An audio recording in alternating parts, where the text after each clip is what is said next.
سلام بچه‌ها. سلام. حال شما خوبه؟ بله. بچه‌ها چه درسی داریم؟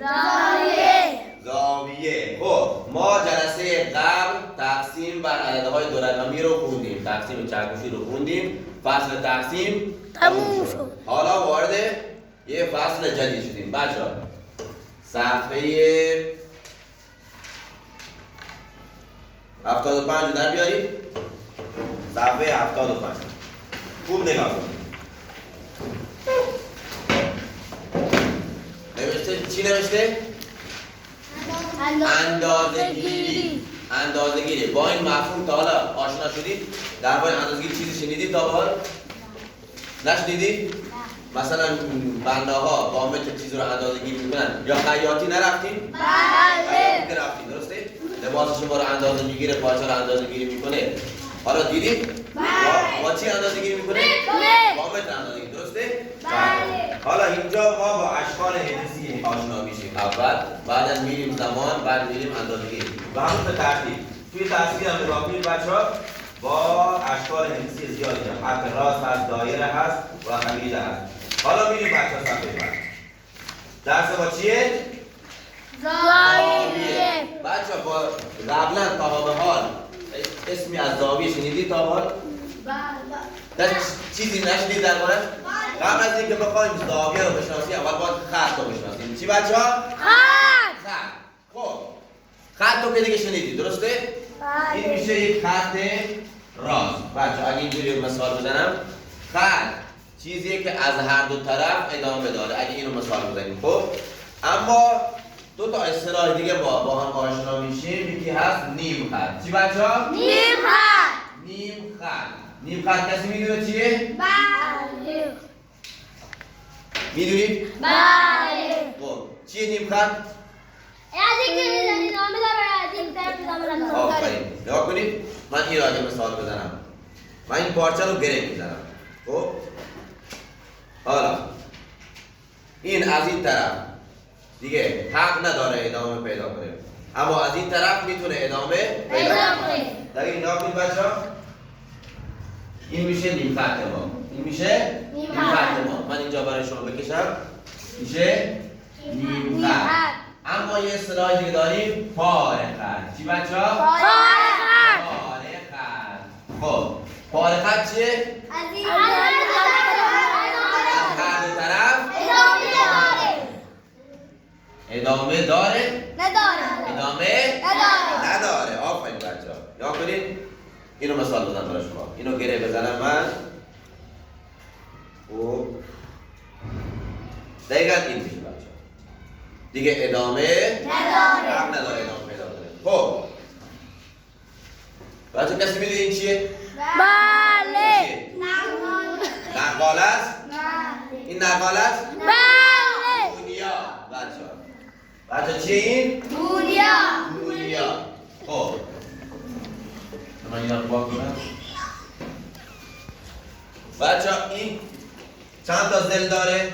3 یک 2 3 خب هر زل این از یک پاره خط تشکیل شده. نگاه کنید از اینجا تا اینجا یک پاره خط. از اینجا تا اینجا یک پاره خط. از اینجا تا اینجا یک پاره خط دیگه. 3 تا پاره خط. نگاه کنید از اینجا اگه ادامه پیدا کنه تا اینجا میاد دیگه ادامه پیدا نمیکنه. از این طرف هم ادامه پیدا نمیکنه. پس از چند تا پاره خط تشکیل شده؟ 3 تا. حالا ما میخوایم زاویه با آشنا شیم. بچه‌ها هر زاویه از 2 تا زل تشکیل شده. از چند تا زل؟ 2 تا زل. نگاه کنید بچه‌ها دقت کنید.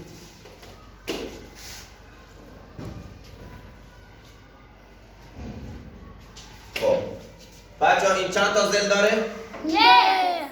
این یک این 2 چند تا زل داره؟ 2 خب این جایی که به هم وصل میشن بچه‌ها این جا یک زاویه رو تشکیل میشه یا میشه یک گوشه. چی؟ یک گوشه رو تشکیل میشه. پس یک گوشه یا یک زاویه از چند زل تشکیل میشه؟ 2 تا زل تشکیل میشه. خب حالا شما به من بگید این گونیا یک مثلثه درسته؟ یک مثلثه. چند تا زاویه داره به نظرتون؟ 3 تا. یک دو سه تا زاویه. بچه توی زندگی ما چیزهای زیادی وجود داره که زاویه رو تشکیل میدن، درسته؟ مثلا همین عقربه‌های ساعت رو نگاه کنید، یه زاویه تشکیل دادن، درسته؟ در رو نگاه کنید، یه زاویه تشکیل دادن. خب بچه ما سه تا نمونه زاویه داریم. چند تا؟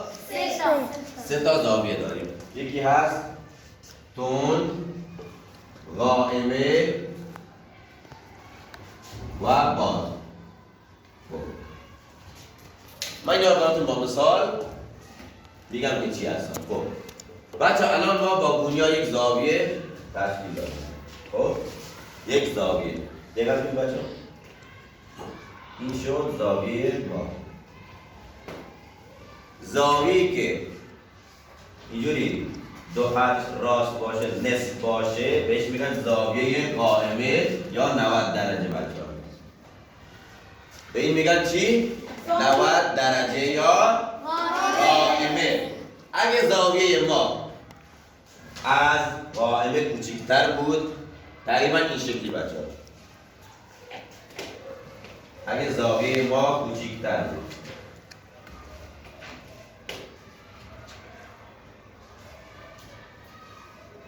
به این زاویه میگن زاویه تند.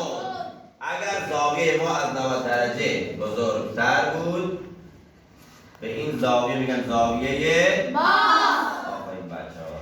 نگاه کنید الان با سه تا زاویه ما آشنا شدیم. درستین بچه‌ها؟ پس زاویه‌ای که خط راست باشه، خط کامل خط راست نباشه، نصف باشه، از بالا عمود باشه، از اینجا یه خط راست باشه. خب به این میگن زاویه قائمه یا 90 درجه. زاویه‌ای که از 90 درجه کوچکتر باشه میشه زاویه تند. و زاویه‌ای که از 90 درجه بزرگتر باشه میگن زاویه باز. بچه‌ها من قبلا براتون اینجا آماده کرده بودم. خب این چه زاویه‌ای بچه‌ها؟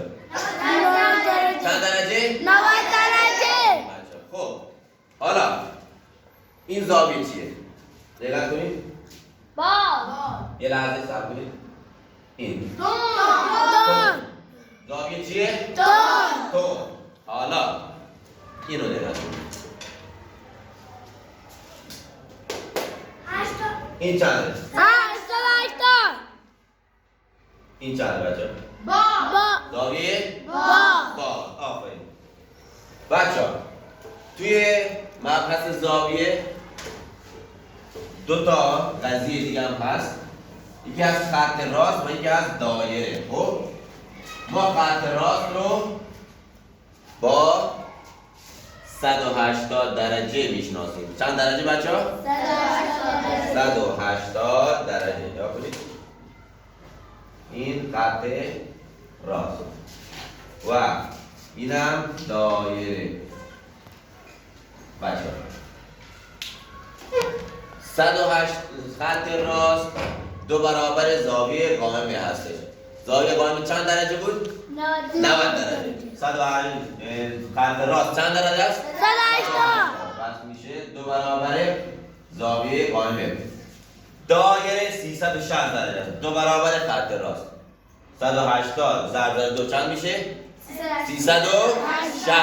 360 دو برابر این میشه. حالا بچه ها من از شما میپرسم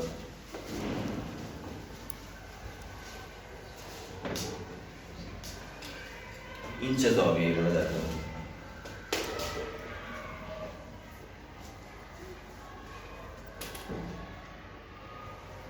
این چه زاویه‌ای؟ تند. آفرین. از 90 درجه کمتر تند، از 90 درجه بیشتر باز. بچه این درس ما تموم شد. خب و تمرین صفحه 81 رو فردا خونه حل میکنید میارید. درسمون تموم شد. تمرین‌ها رو که حل کردیم اینجا با هم حل میکنیم. بعدا با اندازه‌گیری زاویه آشنا میشیم.